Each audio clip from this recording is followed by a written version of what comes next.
Hi, I'm Melissa McMahon with Cara Parabel Academy, and today, something special, I've got my oldest daughter, Elizabeth, here. It was her idea. She thought that it might be fun to do kind of an exit interview.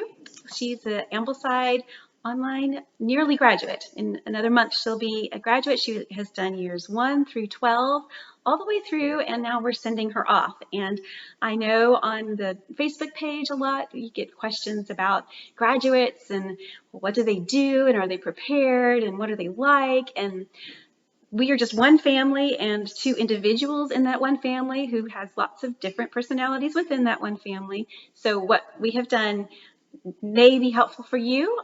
You can certainly learn from our mistakes and from our experiences. And I thought that we would just get it straight from her. So we have not rehearsed any of this. It was her idea. I thought it was a great idea. I've kind of been thinking of questions in my mind, but I've been careful not to actually ask those questions so they can be fresh. So I've told her that my skin is thick and I'm not going to take anything personally, and I might cry just from happiness or not. But I also see where I need to improve, and I've got 4 other children coming along, so I value her opinion as somebody who has already gone through. If you have multiple children, you know that that first child is kind of the guinea pig anyway. So then when you're trying this home education experiment, they're really a big time guinea pig, right? Yes. Sorry. All of it. So, but your sisters will benefit from that too. So, Yes. And you've turned out really well, I'll just say. So, this is Elizabeth. Tell us a little bit. So you're 17 I am. and about to graduate. And what are you going to do? I'm planning to go to Troy University and major in biology, biomedical sciences, and then go to PA school and become a physician assistant afterwards.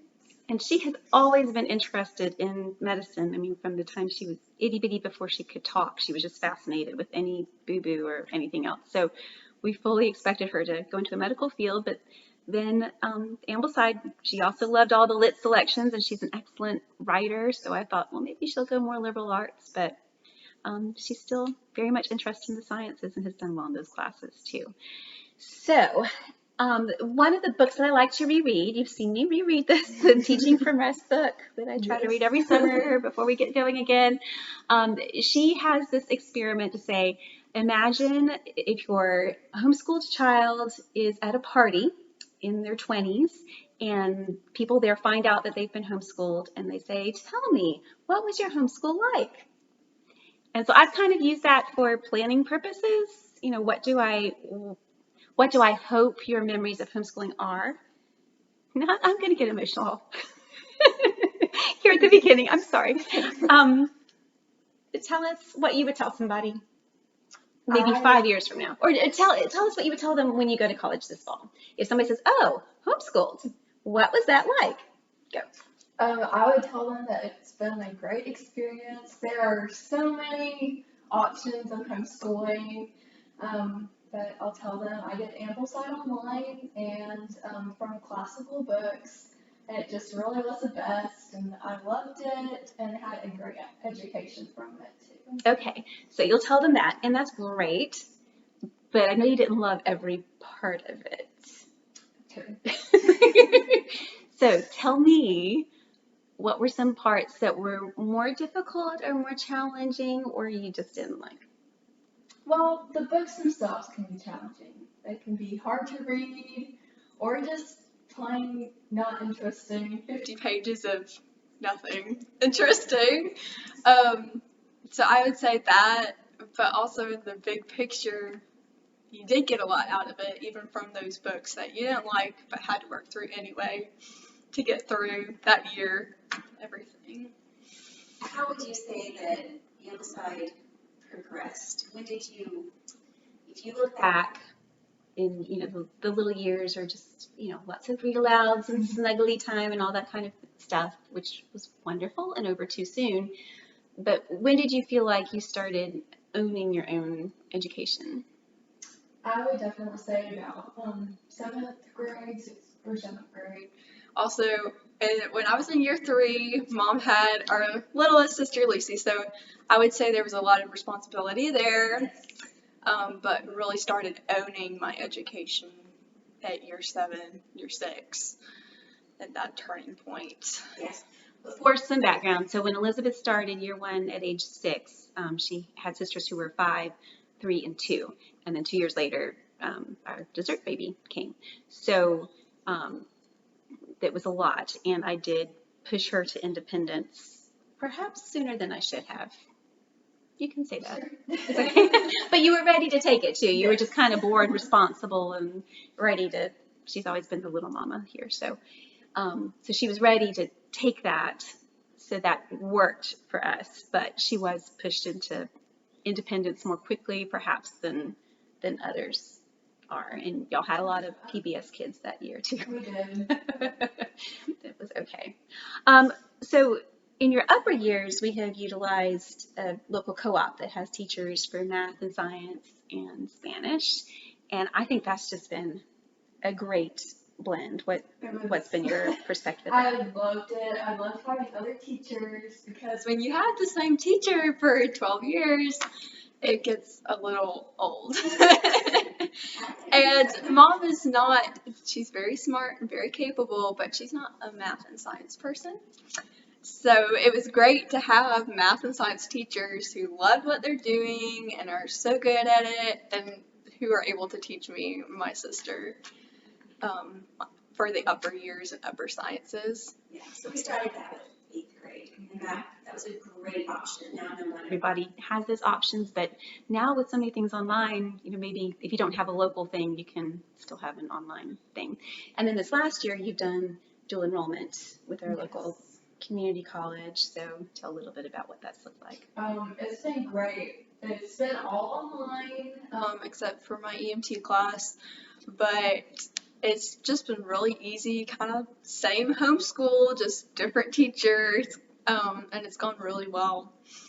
tell them about your a lot of All have questions about language arts in the Charlotte Mason system, and when everybody's trying to sell you a language arts curriculum, it seems really unbelievable and too good to be true that narration and copywork and dictation and just a little bit of grammar in middle school years is enough.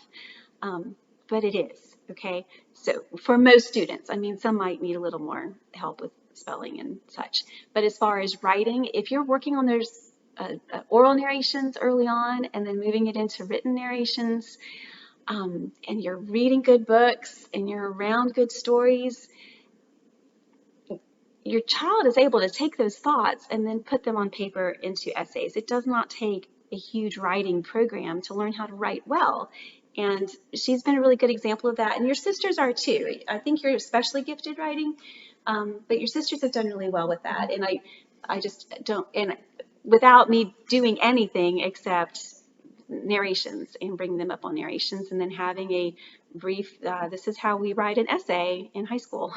And that's pretty much it. So, but still, I thought she was doing well, but I was a little bit nervous when she was taking English 101 and 102 this year with somebody else who didn't know her and she didn't know them. And so she's done really, really well. She's, A+ student. So even surprised me, to be honest. I knew she'd do well, but she has impressed her professor with that. So I just want to set your heart at ease that, because we're not buying these huge curricula and spending money and lots of time on a writing program, you're still getting writing instruction just through your narrations and reading really good books. So in light of that, which would you say was your favorite Ambleside year? Well, Mom had me do some homework and go back and see those books in each year. Well, I just figured you needed a refresher Yes, because it does kind of all go together. And there were a few books that we switched around years a little bit too, but yes. But when I was looking at it, I really liked year 10. Yeah. Which was surprising. Okay, what about year 10?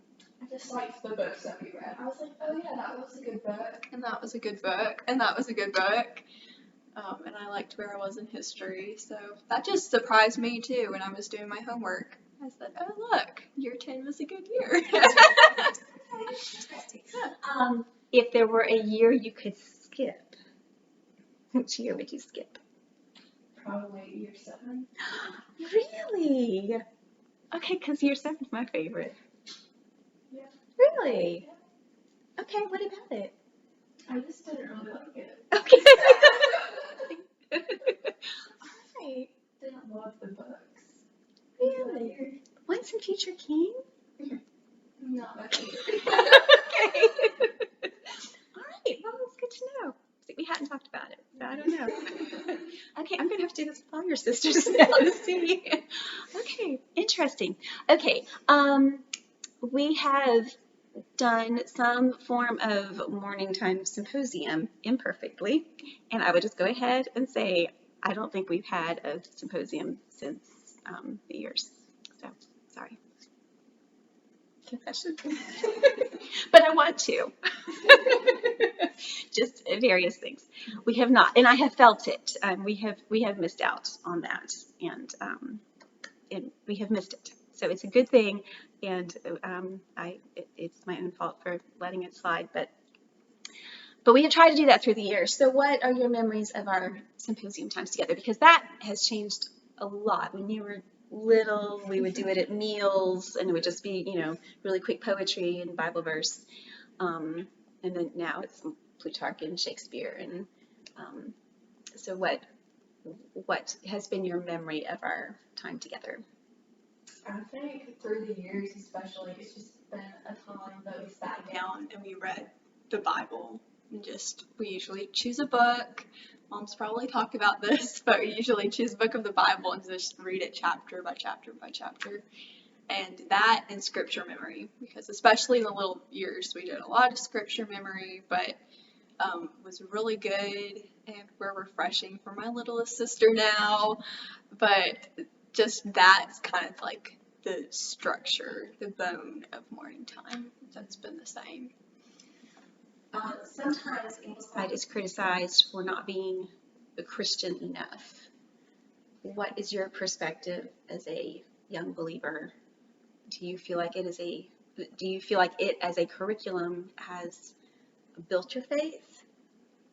And in what ways? Because I'm assuming your answer is yes. I think it's especially special that they incorporate Bible into. That's an assigned thing that you have to do every day. That's part of your readings. It's part of your narrations, and I think that's really special. And the devotional books too have been really good. And I say it's an important part of Ambleside, and that it is Christian enough because the Bible is the word. It's central to And if faith. you haven't looked together years, you might not be aware that a student who does Ambleside, they'll go through The Bible twice, the entire Genesis to Revelation, twice in their 12 years. So you would go through all the readings from year 1 to 11, and then year 12, you're going through the whole Bible in 1 year. So it is saturated, I would say. And then again, you've got all the apologetics and devotional books that come in the upper years, which are really great for any adult. Yeah. Good. Handicrafts, we've kind of failed on. I like Handicrafts. I do too. I think it was just having all the little ones that Yes. made it a lot harder. It's kind of time too. I don't want to say that because we could do it while we're watching a movie or Whatever, but it's a little harder. Instruction time there. Right. And folk songs, I failed you there. I would. She's not a big fan of Well, I heard enough. You think there's so many more though. Lucy's gonna I know. get so many. And the other thing I failed them in, and this really hurts me, because I love classical music. So when they were little, I would play classical music in their room during rest time, and then I had a special CD that I played when they were sick. So now anytime they hear anything by Bach or Mozart, they feel sick or really bored and tired of room time. Yeah. I'm sorry. I'm really sorry about that. So It's there you just go. a CD. I love listening to it in concerts or whatever. So It's okay. Yeah, I still feel really bad.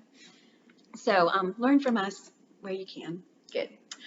How do you think your education would have been different if you were an only child? Because certainly family size and family dynamics plays into this, and some families have the option of, or they want to do all their children together all the way through. I chose for you each to have your own years and then do a few things together. But even though you had your own year, you were still, in sync with your sisters and what they were doing. Right. How might have your education looked different if you hadn't had siblings? I think you would have been more hands-on, definitely, and like reading the books with me. And I don't think it would have taken that long for me to do my school every day, to be honest, because I wouldn't have those distractions. You wouldn't either, but Blessed distraction. yes. How did having siblings enhance your education? I love my siblings.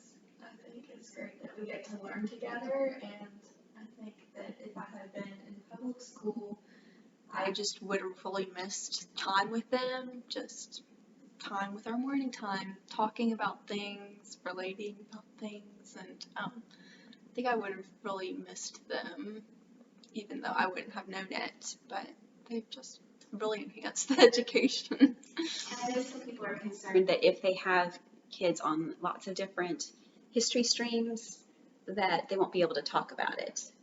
And I kind of feel like we can talk about it more because we might all be reading about different things, but we can bring all those perspectives into the same issues because, they repeat themselves. Right. So what would be your response to that? yeah. Would you say you might have gotten more out of history if we'd all been together? Or do you feel like being apart was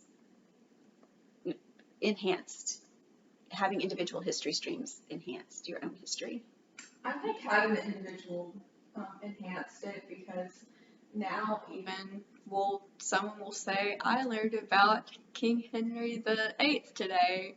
Then we talk about it. Like, oh yes, what did you learn? What do you think of him? And I think those discussions outside of it too, it always helps refresh my memory. Oh yes, Lucy is learning this. I remember that. Tell me that story again because it's there. I just need a refresher. And so I think it's really enhanced it that way too, revisiting it again and getting to talk about it. And I have used them to read books to their younger siblings too. I try to Respect them on that and say, which book do you want to read this year? But sometimes I just say, you're going to read this book to her. So, but that helps y'all to yes. revisit some of those old favorites, hopefully favorites.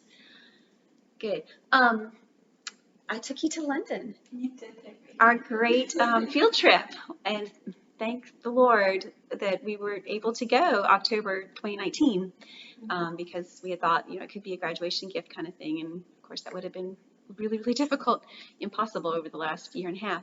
So talk a little bit about our London field trip, and we took our second sister too with that. It was the best. If any of you get the opportunity to go, Please go, because it was so wonderful just to learn about all the kings of England and then suddenly to be there among their graveyard or Westminster Abbey, just the scenery, it just really enhanced that to getting to stand there in their footsteps and learn more about them from the people around us too. It's really special. yes, I'm a big advocate. You can go. And we went pretty much because I just Found some great plane tickets and bought them and went from there. So be on the lookout, especially now they might be having some really good sales since they're trying to push more travel here. So that was one of the best things we did, and I'll do that again with other girls, Lord willing. See that. All right, so this is your exit interview, and you will be leaving and going off and doing wonderful things and continuing your education. What do you think your education will look like past college? I think just reading books, reading a lot of books, always having one on the nightstand and going through it, and then when It's done, getting another one. I think that's important. Also just poetry, reading poetry, going to see plays. I think that's just like mom likes to do mother culture. That will be me. I will try my mother culture too. And I think that's really important for anyone throughout their lives. So when you're gone and Character Development Academy, which we'll get back to that in a minute. When we have 4 students, what would be your message to them? If we had a yearbook and you had to write a little message, what would it be to them? Work hard for the Lord and not for your teacher. One of my one of my co-op teachers had that in her syllabus, and it just kind of struck me. Yes, that's what as a student, that's what I aim to do. I aim to glorify God in whatever I do, and not to please man, but to please God. sometimes it's really hard as a homeschool mom separating. The teacher from the mom. What advice would you give me? Go ahead. On how to do that.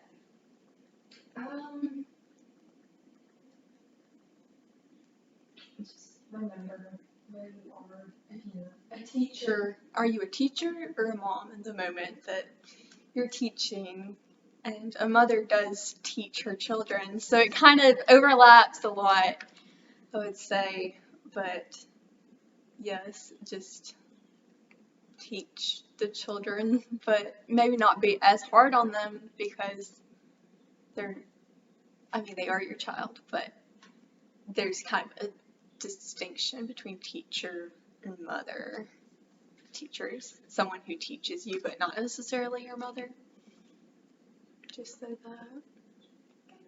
It's hard to have that There is distinction. But you know what is as sad as I am about her finishing, which there is Sadness there, but I don't have to be her teacher anymore, and I can just be mom. And that's really fun too. So, even in the last few years, being able to hand off some of those teacher duties to co-op teachers and then to community college, it has freed me up to be mom when I want to be, when it's fun and she's growing into this lovely young lady, and I can be part of that and build on that friendship too, as it's going to continue, because hopefully we'll have many, many years of that. So back to Care Paravel Academy. So the name of our school is Care Paravel Academy, but, and which I love, of course it's from Narnia. When we went to start putting together transcripts, I was told by my children that they did not want that on their transcript or on their diploma. So we changed the name. So our upper school has a different name.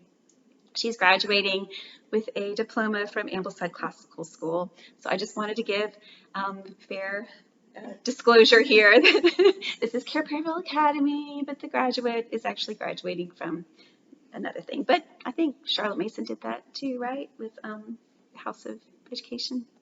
It's a different for the older ones, I think. So let's see, what else? I think I haven't really gotten into what, how you have been our guinea pig. yes. And I have made mistakes with you, for you. How can I be a better homeschool mom to your younger siblings?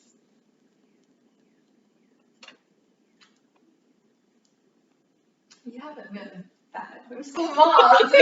These are hard on yourself. No, but there's always room for improvement. I mean, I hope I have. Yeah, okay. She's done very well. But there's room for improvement, and you've been up close and personal and can see that. So if you were a consultant being brought in to Care Paravel Academy to try to help us be the very best we could be, what might you encourage us to do or to change or to keep doing or to do more of? I mean, sing more folk songs? Mm-hmm. maybe. Yes, just I think there's a lot of Distractions for a period of time in my education. We've both acknowledged that. But I think being there more on top of it, and we had some language, Latin. It was hard. I wish that Mom had kind of done it with us to help us more because it was a big struggle, and we did it 4 years maybe, but I don't feel like I've ever really got it. You were on your own with that. yes, Yeah. and I don't know if that was something I should have been on my own with. But more morning time, I agree. yeah. I love that. And So, To be honest, it's just harder when they're older and their schedules are just all over the place. And as much as I've wanted to get all 5 of the kids together, I've just got to be reconciled that, you know, some days it's going to be 2 or 3 kids, and that's okay. You know, I feel like I've just been waiting for the perfect time that we can have everybody together for an hour, and that might not be where we are right now. And I think maybe your being away to college kind of frees that up a little bit. You know, like, okay, well, somebody's not here, so we're not complete. So, you know, we don't have to strive to be complete because we can't be. Right. So that might help with that. But yes, I agree with that. Very good. Anything else? Any other favorite book from Ambleside? Or most big surprise for you? Something you would not have ever read on your own, but are glad you did, or would not have been exposed to on your own? I'm not sure because I probably would have been exposed to it and read it anyway. I would say history books, like I like that. biographies and stories about people, and I like history, but reading those history books from start to finish, I don't see myself. I would have just done that, but I mean, I enjoyed them. Here's another question I wanted to ask you too. That is often criticized because people look at the younger years and see it as pretty whitewashed history, you know, not showing some of the horrible things that happened, but they don't look forward to the upper years. Now that you've had the 12 years of history, do you feel like you've got a fairly full view of different perspectives? I would say that. I'm pretty sure, especially when you're little. It's probably good to get the best of people versus the worst, because I don't think children are ready for some of the harsh realities that their heroes did. But you feel like you were exposed to that Yes. later. Definitely. See, and I think a lot of mamas, they don't realize that it comes later with the maturity, Yes. and that we are graduating people who aren't going to be completely shocked when they go to college. Yes. Because you could be if that was all you were raised on. Right. Okay, good. Favorite hymn or Bible verse you want to end with? Put you on the spot. That's so hard. Or how would you sum up that was kind of my first question, how would you describe your homeschool experience? And, well, we didn't really talk about socially. This is just going to be a long video, so you're welcome to turn it off at any point. But it's kind of for me, too, because I want to know these answers, and you're getting it fresh as I am, so it's just continuing on. So make a cup of tea, come back. Homeschooling can be tough socially. Of course, you had a church group and active in ballet, and then later with our co-op classes. But I'm guessing that there was still some loneliness in that. We were never really involved in a co-op when they were little. The things that were available to us just didn't fit what we were doing, and it would take away from the things that I wanted to do. So we didn't do that. I don't know, maybe we should have for some more social outlet, but then again, they have their siblings too, and when they're little, that's awesome that they can build those relationships. But then later, middle school years and teen years, I do think it's really important that they start to find their tribe and navigate peer relationships, and we are just a little more limited with that. So, and then you were involved with theater, so you did have different friends in that way too. What You're graduating with lots of friends, and that's wonderful. And I know you're going to have lots more friends in college.